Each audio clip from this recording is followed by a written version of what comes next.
Alrighty, party peoples of the interwebs, do you remember that suspected potatophile who was arrested in Vegas and he was released to return to his home country? And I suggested he may not show up for his bail hearing. He didn't show up for his bail hearing.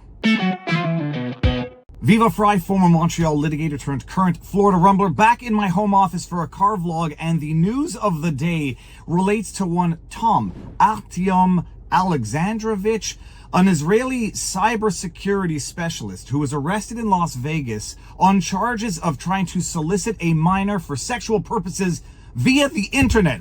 He was arrested, and at the time I said things don't make very much sense here. It seems that the state of Nevada is saying something a little different than the Prime Minister of Israel, and for those of you who don't remember, this is what I tweeted at the time. Viva Fry, at the Viva Fry, the at State Department _NEA has confirmed the arrest of Tom Artyom Alexandrovich, an Israeli government cybersecurity individual, for trying to lure a mentally challenged minor for sex. At Netanyahu has denied this, effectively calling the State Department liars. Who is lying here? And then we have a post from the State Department at State Department _NEA. The Department of State is aware that Tom Artyom Alexandrovich, an Israeli citizen, was arrested in Las Vegas and given a court date for charges related to soliciting sex electronically from a minor. He did not claim diplomatic immunity and was released by a state judge pending a court date. Any claims that the U.S. government intervened are false.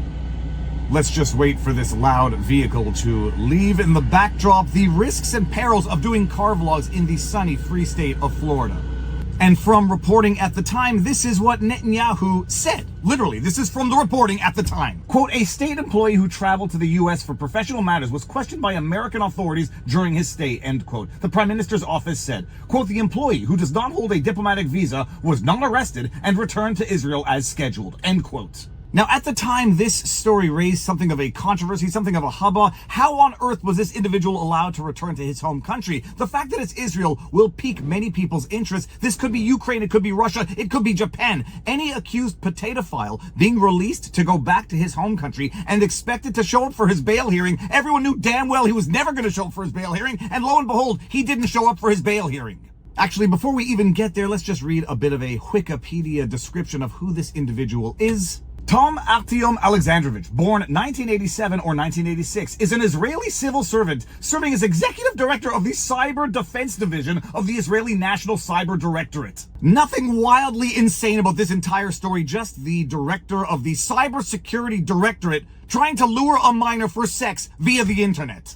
And now back to the story of how this accused individual predictably failed to show up for his bail hearing in Nevada, instead staying in the state of Israel. From Al Jazeera, Israeli official Alexandrovich skips U.S. court hearing on child sex charges. Judge denies lawyers' claim that Israeli official could skip arraignment for child sex crime charges in Nevada. Now, I can hear some of you screaming out there, oh, Viva, you're relying on Al Jazeera. Well, I would rely on other sources if Western media was covering this with any degree of incredulity. Incredulity, is that the word? If they were covering this story at all, if it makes you feel any better, Yahoo News republished the Al Jazeera link, and Al Jazeera itself is not totally unreliable, just totally biased when it comes to certain issues as relates to others. Yeah, you in fact get some better coverage via international outlets than you get from national outlets, specifically on this particular story. By Ali Harb, 27 August 2025, a senior Israeli official accused of child sex crimes in the United States has failed to appear for a scheduled court hearing in his case weeks after he returned to Israel,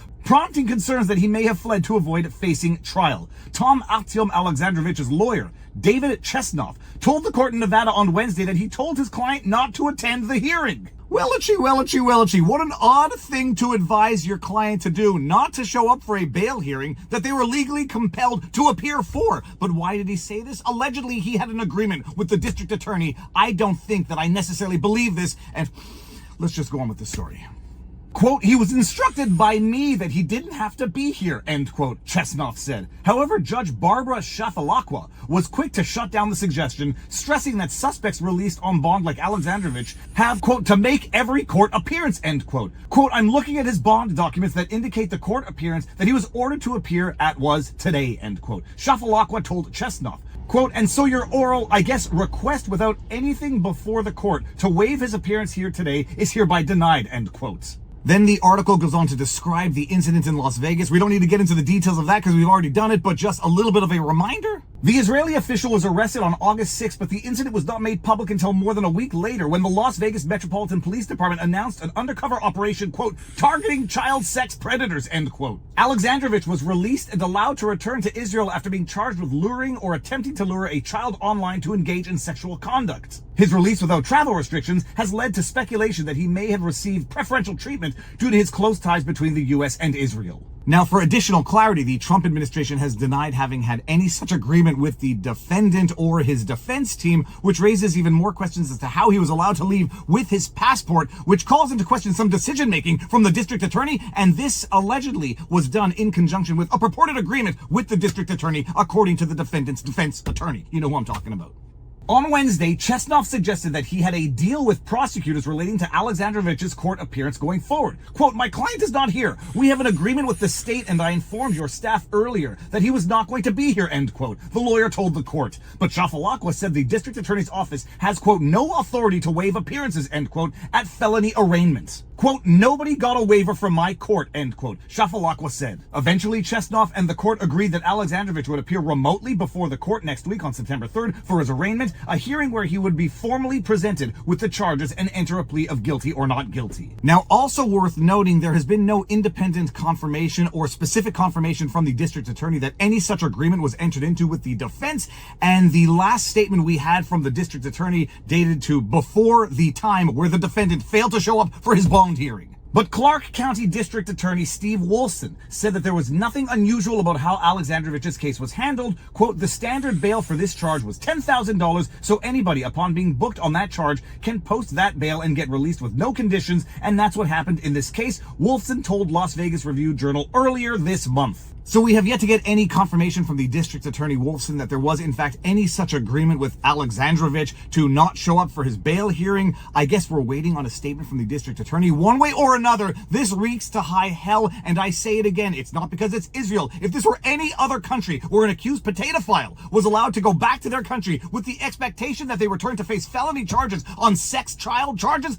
who on earth would think they would ever return for those charges? Israeli, Russian, Ukrainian, Japanese, Chinese, Indonesian, I don't care. You take their passport and you ensure that they remain in the country to face the very serious felony child sex charges that they are facing. This is where we're at right now. I said I would stay on this story, and if you're still watching this and you haven't liked, shared, subscribed, and turned on that notification button, I don't know what I need to do to get you to do that. Do it now. VivaFry.com if you want to get some merch. VivaBarnesLaw.locals.com if you want to support the work that we do. Stay tuned for more, but most importantly, exercise, eat healthy sunlight, talk to people in real life, and now you know your vlog. Peace out, peeps. Booyah!